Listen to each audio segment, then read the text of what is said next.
Doctor Baba Saheb Ambedkar open university.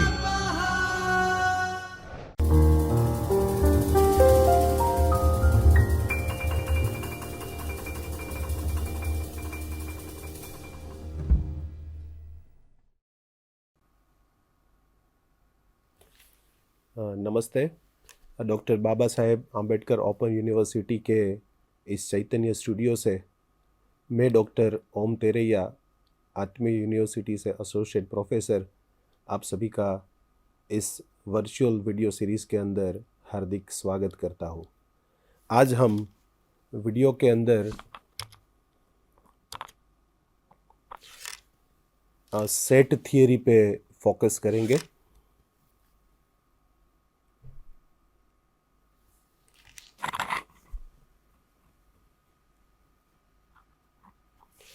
आज हम video series के अंदर सेट थियरी, जो SYBA के अंदर हमने एक चैप्टर इंक्लूड किया है, इंट्रोडक्शन टू स्टैटिस्टिक, उसके अंदर एक छोटा सा पार्ट है सेट थियरी। उसके ऊपर आज हम फोकस करेंगे और सेट थियरी क्या है, सेट थियरी का यूज़ क्या है और सेट थियरी के कौन कौन से ऑपरेशंस है, वो आज हम इस वीडियो लेक्चर की सीरीज़ में देखेंगे।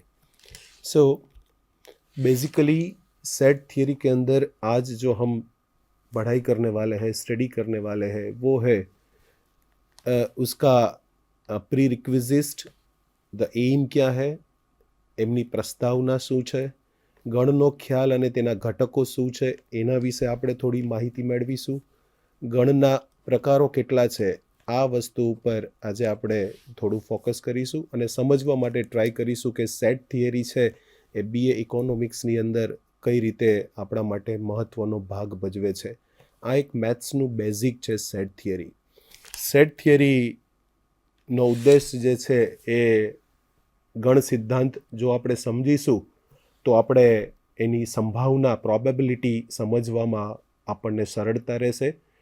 और गण सिद्धांत जो है उसका निर्देश, बहुत ही समिष्ट ख्याल हमको इस सेट थियरी के अंदर मिलने वाला है। और इन फ्यूचर सेट थियरी का इम्पोर्टेंस इंजीनियरिंग के अंदर भी बहुत है और साइंस के अंदर भी सेट थियरी का उतना ही इम्पोर्टेंस है जो आज हम ये सेट थियरी देखने वाले हैं। तो सेट थियरी बेसिकली है वो प्रोबेबिलिटी समझने के लिए सेट थियरी का यूज़ किया जाता है। तो सेट थियरी शुरू करने से पहले मैं आपको 2-3 बेसिक जो रिक्वायरमेंट है उसके लिए, जो मैथ्स का एक बेसिक फंडामेंटल्स है, वो मैं आपको यहाँ पे बताना चाहता हूँ। मैथ्स के अंदर हमारे पास बच्चों टोटल जो है वो एक सेट है n, दूसरा सेट है z, तीसरा सेट है q, एक सेट है r और एक सेट है c। जो ये सेट n है वो set actually set of natural number उसको बोला जाता है।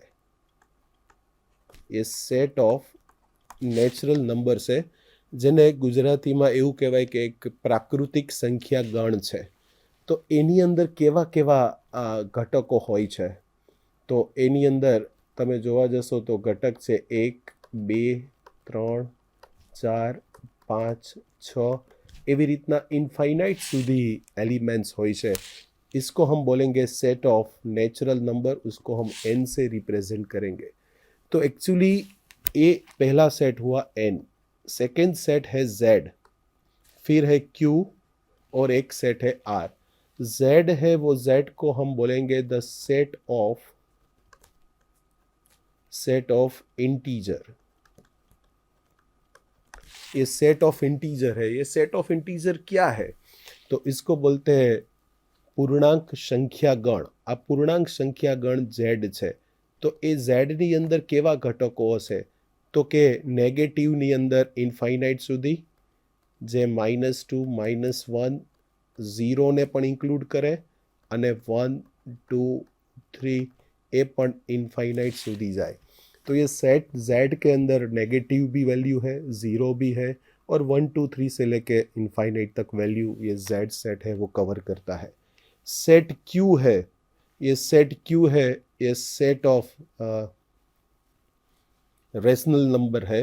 तो ये सेट क्यू क्या है? ये सेट क्यू है जो उसके अंदर हमारे पास 1/3, 1/5 वैसे एलिमेंट इस जेड इस क्यू के अंदर है। बेसिकली यहाँ पे आप देखे जाए तो क्यू के अंदर एन के भी सभी एलिमेंट है, जेड के भी सभी एलिमेंट है, और 1/3, 1/5 उसको हम फॉर्म के स्वरूप में लिखे तो हम ऐसा लिख सकते हैं P/Q where Q is not equals to 0. તમને બધાને ખબર છે કે ડિનોમિનેટર એટલે કે છેદ છે એ ક્યારેય 0 હોવો જોઈએ નહીં.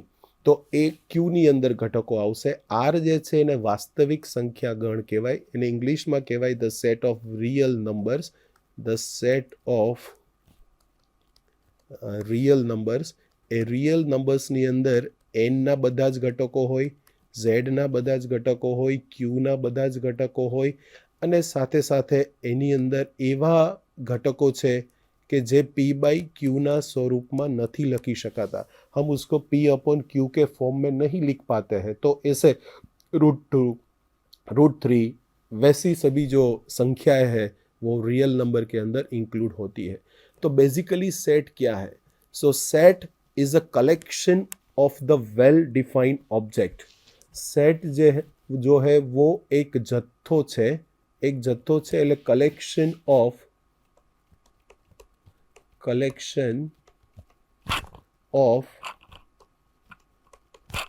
well defined object. A collection of well defined object છે એટલે કે એવા ગ્રુપનો, એવા એલિમેન્ટ્સનો એક કલેક્શન છે કે જે કોઈ ચોક્કસ નિયમને ફોલો કરતું હોય. દાખલા તરીકે જુદા જુદા પ્રાણીઓનો ગણ, જુદા જુદા ફળોનો ગણ. ફળ એટલે કે અલગ અલગ ફળ છે પણ એમાં જે હશે ઘટકો એ બધા ફળના હશે. ત્રીજું જોવા જઈએ તો અમદાવાદ શહેરમાં કોમર્સ કોલેજો જેટલી છે એનો એક ગણ બનાવીએ તો એને સેટ કહેવાય.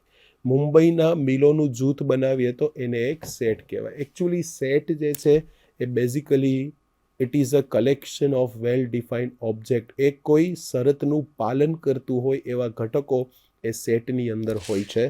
સેટને દર્શાવવા માટે સામાન્ય રીતે આપણે ABC જેવા એલિમેન્ટ્સનો આપણે યુઝ કરતા હોઈએ છીએ અને XYZ પણ સેટને દર્શાવી શકાય. એમાં જે ઘટકો હશે એને ABC अथवा तो नाना XYZ स्मॉल लेटर से हम उसको डिनोट कर सकते हैं. बेसिकली सेट जो है वो ऑलवेज कैपिटल लेटर ABC से डिनोट होता है और सेट को लिखने के लिए आपको कर्ली ब्रैकेट करने की आवश्यकता है और बीच में जो एलिमेंट है उसके बीच में आपको कोमा करके आगे बढ़ना है. तो सेट जे छे एमां एलिमेंट्स ने तमे कोमाथी दर्शावी शको अने एने जुदा पाड़ी शको अने सेट दर्शाववा माटे तमारे एने कर्ली ब्रेकेटमां लखવું જરૂરી છે. હવે આ A જે છે તમે અહીંયા જોઈ શકો છો એ B નો ઘટક છે. તો આ A ને B નો ઘટક છે એ દર્શાવવા માટે તમારે આ રીતે લખાય છે A belongs to B. અહીંયા તમને belongs to નું કીધું છે, X belongs to A. એ જ રીતે જો કોઈ ઘટક સેટ B માં આવેલો છે તો એને A belongs to B ના સ્વરૂપમાં લખાય. તમે જોઈ શકો છો કે નાનો B છે એ પણ B ની અંદર છે તો એને B belongs to B લખી શકાય. અને C છે એ પણ B ની અંદર છે તો એને C belongs to B તરીકે લખી શકાય. પણ D છે એ ક્યાંય B માં નથી તો આ રીતે લખાય D does not belong to B. એટલે D છે એ ગણ B માં એ D નો સમાવેશ થતો નથી. હવે સેટને દર્શાવવા માટે બેઝિકલી બે રીત છે. એમાં પહેલી રીત જે છે એને કહેવાય છે રોસ્ટર ફોર્મ. રોસ્ટર ફોર્મ એટલે એને ગુજરાતીમાં કહેવાય યાદીની રીત.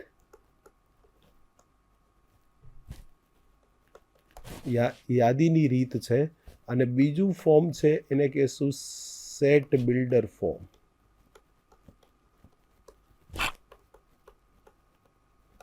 સેટ બિલ્ડર ફોર્મ એટલે કે એક ગુણધર્મની રીત છે એને કહેવાય બંધારણનું સ્વરૂપ અને રોસ્ટર ફોર્મ છે એને કહેવાય કોષ્ટકનું સ્વરૂપ. એટલે કે આ બે વસ્તુ આપણે ગણ દર્શાવવા માટે ઉપયોગમાં લઈશું.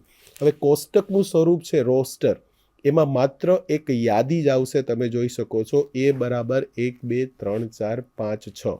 અમદાવાદ, વડોદરા, સુરત, રાજકોટ એ ગુજરાતના એ બધા શહેરો છે જેને ગણ બીમાં સમાવેશ કરવામાં આવ્યો છે, જે કોમાથી જુદા પડે છે. એક વસ્તુ બધાએ યાદ રાખવાની જરૂર છે कि सेट के अंदर कभी एलिमेंट्स है वो रिपीट नहीं होते हैं. So element in the set is not going to be repeated. ये एलिमेंट कभी सेट के अंदर रिपीट नहीं होंगे, तो ये हमको एक बार देख लेने की ज़रूरत है. फिर C equals to ABC up to Z, ये पूरे 26 अल्फ़ाबेट है वो हमने C के अंदर ऐड किए हैं. और D जो सेट है ये हमने एक बनाया है जिसके अंदर આપણે લીધું છે ચોપડી, ટેબલ, ખુરશી, કૂતરો. તો અહીંયા જોવા જઈએ તો આ કૂતરો જે છે એ ચોપડી, ટેબલ અને ખુરશી સાથે મેચ નથી થતો. તો આ જે વસ્તુ છે જેને આપણે સેટ તરીકે નહીં સ્વીકારીએ, જે આપણને સ્ક્રીન ઉપર દેખાય છે. એટલે કે સેટ કોઈ ચોક્કસ ઘટકોનો, એલિમેન્ટ્સનો એક સમૂહ છે કે જેની અંદર એ બધા જ ઘટકોને કોમા દ્વારા દર્શાવવામાં આવે છે. હવે જોઈએ બંધારણ સ્વરૂપ. તો બંધારણ સ્વરૂપ એટલે કે કોઈ કન્ડિશનને ફોલો કરતું હશે, એ ચોક્કસ કન્ડિશનને ફોલો કરતું હશે, એને આપણે કહેશું બંધારણ સ્વરૂપ. એને ઇંગ્લિશમાં કહેવાય છે set builder form. It is followed some condition, ये कोई कंडीशन को फॉलो करता है. इसको लिखने का ये तरीका है कि A इक्वल्स टू हम ऐसा लिखेंगे x और ऐसे 2 कॉलम करेंगे. फिर यहाँ पे हम लिखेंगे x बिलोंग्स टू n. जो x है वो n के अंदर है. ऐसे एलिमेंट्स का हमको एक सेट बनाना है. तो फिर हम क्या करेंगे, इस सेट बिल्डर फॉर्म को हम रोस्टर के अंदर कन्वर्ट कर देंगे. कैसे? x को आपको n में से लेना है, तो हम यहाँ पे लिखेंगे 1 2 3 4 5. ये इनफाइनाइट तक जाएगा, अनंत ऐसी कीमत वैल्यूज़ है, एलिमेंट्स है जो n के अंदर बिलोंग करती है. तो ये जो फॉर्म हुआ इसको हम बोलेंगे बंधारण स्वरूप, सेट बिल्डर फॉर्म, और इसको हम बोलेंगे रोस्टर फॉर्म, जो हमने एलिमेंट्स को कोमा से सेपरेट किया है. यहाँ पे आप देख सकते हो x इक्वल टू प्राकृतिक संख्याओं. प्राकृतिक संख्या माने n की बात यहाँ पे हो रही है. और b इक्वल टू गुजरात राज्य में आवेला शहरों. तो गुजरात राज्य में आवेला शहरों અહીંયા લખ્યું છે b equals to Ahmedabad, Vadodara, Surat અને રાજકોટ. તો આને કોષ્ટકનું સ્વરૂપ કહેવાય, પણ એને બંધારણ સ્વરૂપમાં લખવું હોય तो आ रीते लखी शकाय गुजरात राज्य में आवेला शहरों. ओके, नाउ सेट के कई प्रकार है जो बहुत ही इम्पोर्टेंट है. सेट के अंदर पहला जो प्रकार है उसका नाम है शांत गण. हम उसको बोलेंगे फाइनाइट सेट. सो इसको इंग्लिश में बोला जाता है फाइनाइट सेट. तो फाइनाइट सेट के अंदर क्या है, तो फाइनाइट सेट के अंदर ऐसे एलिमेंट्स रहेंगे कि जो एलिमेंट्स हम गिन सकते हैं, फाइनाइट है, इनफाइनाइट नहीं है, तो हम उसको बोलेंगे कि वो जो सेट है वो फाइनाइट सेट है. यहाँ पे आप देख सकते हो A इक्वल्स टू 4 5 6 7 9 12. तो ये जो सेट है उसको हम फाइनाइट सेट बोलेंगे क्योंकि इसके अंदर जो एलिमेंट है वो गिना जा सकता है. दूसरा सेट है B. तो B के अंदर ये B हमको दिया गया है सेट बिल्डर फॉर्म के अंदर कंडीशन के रूप में दिया गया है. X आपको ऐसा लेना है कि नवयुग कॉलेज ना विद्यार्थियों की संख्या, नवयुग कॉलेज के अंदर कितने बच्चे हैं वो उसका एक सेट बनाना है. तो हम इसको बोलेंगे फाइनाइट सेट क्योंकि उसके अंदर, इस कॉलेज के अंदर जो बच्चे पढ़ रहे हैं वो गिने जा सकते हैं, इसीलिए हम उसको बोलेंगे फाइनाइट सेट. फॉर एग्जाम्पल हम ऐसा लें A equals to x where x जो है वो 1 और 6 के बीच में है और x बिलोंग्स टू n है. हमको ऐसा x लेना है कि जो 1 और 6 के बीच में है और x आपको n में से लेना. n माने प्राकृतिक संख्या के सेट में से लेना है. तो अगर आपको ये लिखना है तो आप लिख सकते हो 1 2 3 4 5 6, क्योंकि इसके अंदर 1 से लेके 6 तक सभी एलिमेंट है वो n में से लेने हैं। तो ये फाइनाइट सेट है क्योंकि हम इसके एलिमेंट को काउंट कर सकते हैं इजीली। और दूसरा है वो इनफाइनाइट सेट है। तो अगर फाइनाइट सेट के अंदर एलिमेंट को गिना जा सकता है, काउंटेबल है, और इनफाइनाइट सेट है वो उसके अंदर आप एलिमेंट को काउंट नहीं कर सकते हो, तो इसको हम बोलेंगे इनफाइनाइट सेट। एलिमेंट जो काउंटेबल नहीं है, हम उसको काउंट नहीं कर सकते हैं, तो हम उसको बोलेंगे इनफाइनाइट सेट। उसके अंदर घटकों की जो संख्या रहती है वो फिक्स नहीं है, इनफाइनाइट तक जाती है। हम ऐसा नहीं बोल सकते हैं कि 5 एलिमेंट्स है कि 6 एलिमेंट्स है, ये कई सारे हो सकते हैं, उसकी गिनती नहीं हो सकती। जैसे आसमान के अंदर कितने तारे हैं हमको पता है, लेकिन उसका हम काउंट नहीं कर सकते हैं। So the set of the stars in the sky, sky के अंदर कितने स्टार्स है उसका हम एक सेट बनाए तो वो अनंत गण इनफाइनाइट सेट के अंदर इंक्लूड होता है। वैसे देखा जाए तो हमने पहले ही देखा था, ये n है, ये z है, ये q है, ये r सेट है, ये सभी सेट है वो इनफाइनाइट सेट है क्योंकि इसके अंदर अगणित एलिमेंट्स है, संख्याएं है जिसका हम काउंट नहीं कर सकते हैं। और आगे एक सेट है तीसरा, वो है एम्प्टी सेट। एम्प्टी सेट माने कि नाम ही है एम्प्टी, खाली गण, એમાં એક પણ ઘટક ના હોય તો એને એમ્પ્ટી સેટ કહેવાય કે એમાં કોઈ પણ ઘટક નથી તો એ ખાલી ગણ છે। સો જે ગણમાં કોઈ પણ ઘટક ના હોય તો એ ગણને ખાલી ગણ કહેવામાં આવે છે। દાખલા તરીકે એક્સ છે એ પ્રી યુનિવર્સિટી કોમર્સ સંસ્કૃતની પરીક્ષા આપનાર વિદ્યાર્થીઓ। માની લઈએ કે યુનિવર્સિટીની અંદર સંસ્કૃતની પરીક્ષા, સંસ્કૃતનો કોર્સ જ નથી તો પરીક્ષા આપવાવાળા કોઈ છોકરા જ નથી। તો હવે વિચારીએ કે હું એક બીજો સેટ લઉં, એ ઇક્વલ્સ ટુ એક્સ, એવો સેટ કે એક્સ ઇઝ डिविजिबल बाय 6, और मैंने a को लिखा है 4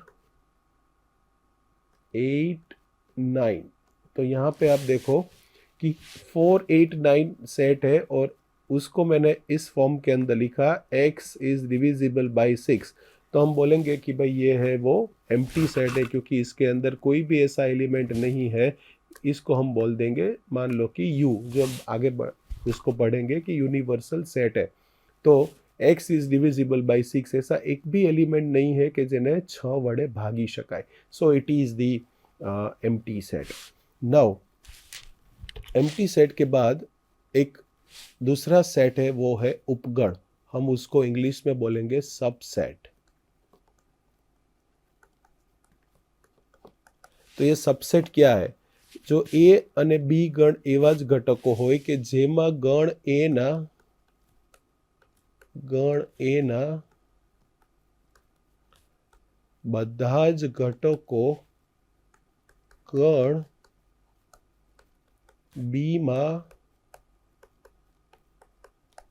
સમાયેલા હોય, એટલે કે ગણ એના બધા જ ઘટકો ગણ બી માં સમાયેલા હોય તો એને ઉપગણ કહેવાય। ઉપગણ એને સંકેતમાં એ સબસેટ બી લખાય, આ રીતે એની એક નિશાની છે, આપણે એને આ રીતે લખી શકાય, A is a subset of બી।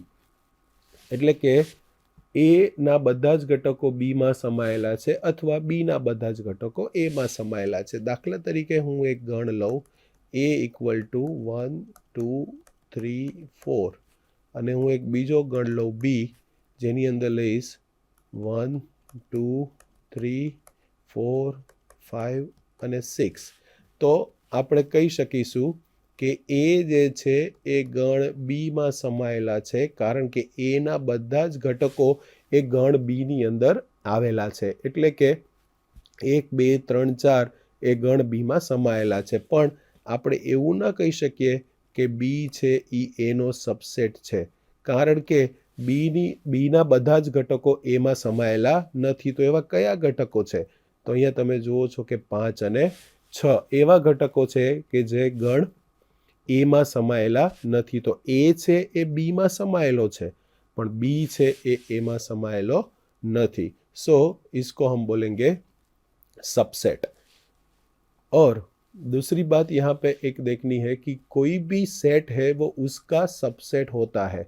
ए है वो ए का सबसेट है, यहाँ पे बी नहीं है, यहाँ पे ए है. ए इज अ सबसेट ऑफ ए.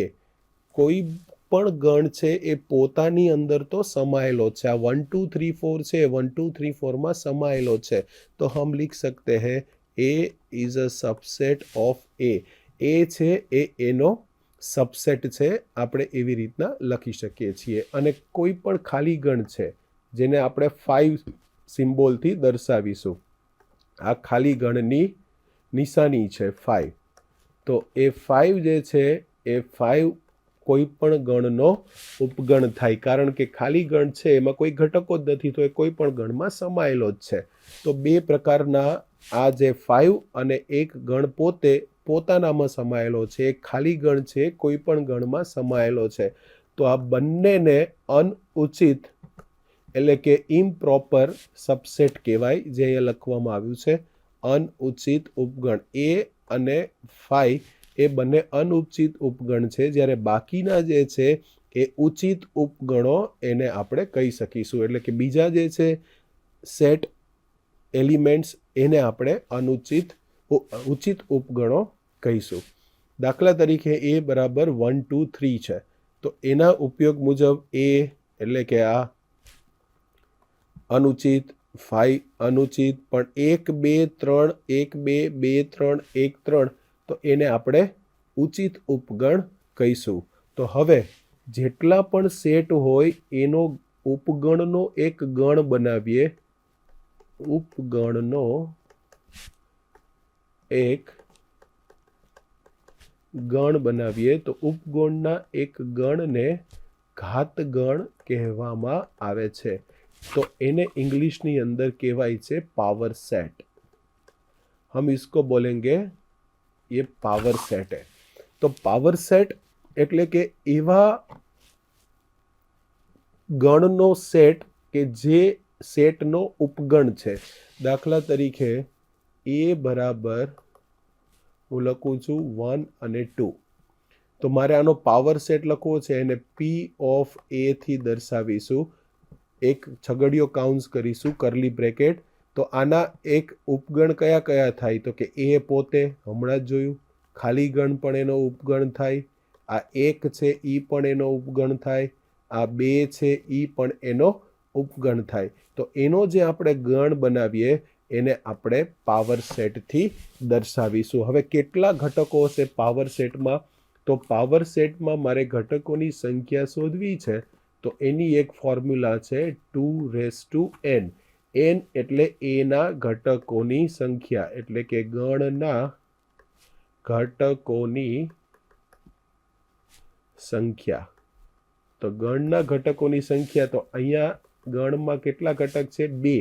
તો તમને બધાને ખબર છે કે 2 ની ઉપર 2 કરીશું તો આપણને 4 જવાબ મળશે. તો અહીંયા 4 ઘટકો હશે. તો જુઓ છો તમે, 1, આ 2, આ 3 અને આ 4. 4 ઘટકો અહીંયા આપણને દેખાય છે કે પાવર સેટની અંદર કુલ 4 ઘટકો છે. તો એને આપણે પાવર સેટ કહીશું. આ પરીક્ષામાં પૂછાય એવી વાત છે. એવું એક ફોર્મ્યુલા છે કે ભાઈ ઘાત ગણમાં કેટલા ઘટકો હોઈ શકે? તો 2 ની ઉપર n ઘટકો હોઈ શકે. n એટલે ગણના ઘટકોની संख्या. हम उसको बोलेंगे पावर सेट. अभी एक सेट है दूसरा, उसका नाम है तत्सम गण. गण तत्सम गण means equal set. Equal set माने कि ए के अंदर जो भी एलिमेंट्स है वही एलिमेंट्स बी के अंदर रहेंगे, तो हम उसको बोलेंगे कि ये इक्वल सेट है. तो इसको हम बोलेंगे इक्वल सेट. जितने भी एलिमेंट्स ए के अंदर है वो सभी एलिमेंट्स बी के अंदर है, उसके अलावा एक भी एलिमेंट्स नहीं है, तो हम उसको बोलेंगे कि ये ए और बी इक्वल सेट है. और यहाँ पे एक सेट है जो अलग गण है. वो सेट है वो दोनों के अंदर एलिमेंट्स सेम नहीं है, इसको हम बोलेंगे डिसजॉइंट सेट। ये जो है ये डिसजॉइंट सेट है।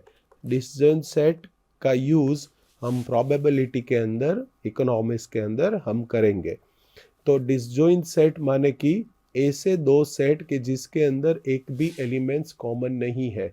For example A equal to 1 2 3, B equal to 6 8 9, तो हम इसको बोलेंगे कि A है वो B नहीं है, सभी एलिमेंट्स है वो डिसजॉइंट है, अलग है, एक भी एलिमेंट्स कॉमन नहीं है, तो हम उसको बोलेंगे कि ये सेट है वो डिसजॉइंट सेट है। तो ये डिसजॉइंट सेट हमने यहाँ पे देखा। और एक है वो यूनिवर्सल सेट है। यहाँ पे आप देख सकते हो कि यूनिवर्सल सेट जो है वो यूनिवर्सल सेट क्या है, इसको हम बोलेंगे यूनिवर्सल सेट। यूनिवर्सल सेट का मतलब ये है कि ये यूनिवर्सल सेट जो है वो सभी एलिमेंट्स का एक अम्ब्रेला है, उसमें से सभी सेट जनरेट होते हैं, तो हम उसको बोलेंगे यूनिवर्सल सेट। उसके अंदर सभी सेट के एलिमेंट्स रहते हैं। तो यहाँ पे लिखा है कि सभी उपगणो जे गणમાં સમાયેલા હોય તે મૂળ ગણને સાર્વત્રિક ગણ એટલે કે યુનિવર્સલ સેટ કહેવામાં આવે છે, તેને યુ થી દર્શાવવામાં આવે છે। તો અહીંયા 1 2 1 2 1 2 3 4 5 6 7 8 આ બધા જ ગણો એ એન પ્રાકૃતિક ગણમાં સમાઈ જાય છે, એટલે એને આપણે યુનિવર્સલ સેટ કહીશું। તો એન છે એ યુનિવર્સલ સેટ છે જેની અંદર દરેક એલિમેન્ટ્સ સમાઈ જાય છે। તો આજની આપણા આ લેક્ચરની अंदर, आज के इस हमारे फर्स्ट वीडियो लेक्चर के अंदर हमने यहाँ पे सेट थियरी के कंसेप्ट को देखा। फाइनाइट सेट क्या है, इनफाइनाइट सेट क्या है, फिर एम्प्टी सेट क्या है, यूनिवर्सल सेट क्या है, और सेट थियरी को कैसे रिप्रेजेंट किया जाता है। तो सेट थियरी को हम दो तरीके से रिप्रेजेंट करेंगे। एक है उसको हम बोलेंगे रोस्टर फॉर्म और दूसरे को हम बोलेंगे सेट बिल्डर फॉर्म। एक છે એ યાદીની રીત છે અને બીજી છે એ ગુણધર્મની રીત છે, જે આપણે આ લેક્ચરની અંદર જોયું। सो इस लेक्चर के अंदर हमने ये पूरी बात बहुत ही अच्छी तरह से हमने एक बार देखा, और ये जो मटेरियल है वो हमको बाबा साहेब आम्बेडकर ओपन यूनिवर्सिटी की बुक्स के अंदर भी अवेलेबल है। सो अगले लेक्चर के अंदर सेट थियरी के ऑपरेशन कौन कौन से हैं वो हम नेक्स्ट लेक्चर के अंदर यहाँ पे देखेंगे। सो इसी के साथ आज ये सेट थियरी का फर्स्ट लेक्चर हम यहाँ पे ख़त्म करते हैं। सो बाबा साहेब आम्बेडकर ओपन यूनिवर्सिटी का मैं तहे दिल से शुक्रिया और धन्यवाद कहना चाहता हूँ, क्योंकि उन्होंने इस लेक्चर सीरीज़ के लिए उन्होंने मेरी पसंदगी की, और मेरे को आशा है कि आप सभी बच्चों इस सेट थियरी का लेक्चर देख के कुछ अच्छी तरह से एग्ज़ाम के अंदर आप ज़रूर परफॉर्म करोगे, ऐसा मेरा मानना है। इसी के साथ आज हम फर्स्ट लेक्चर को यहाँ पे समाप्त करते हैं। धन्यवाद।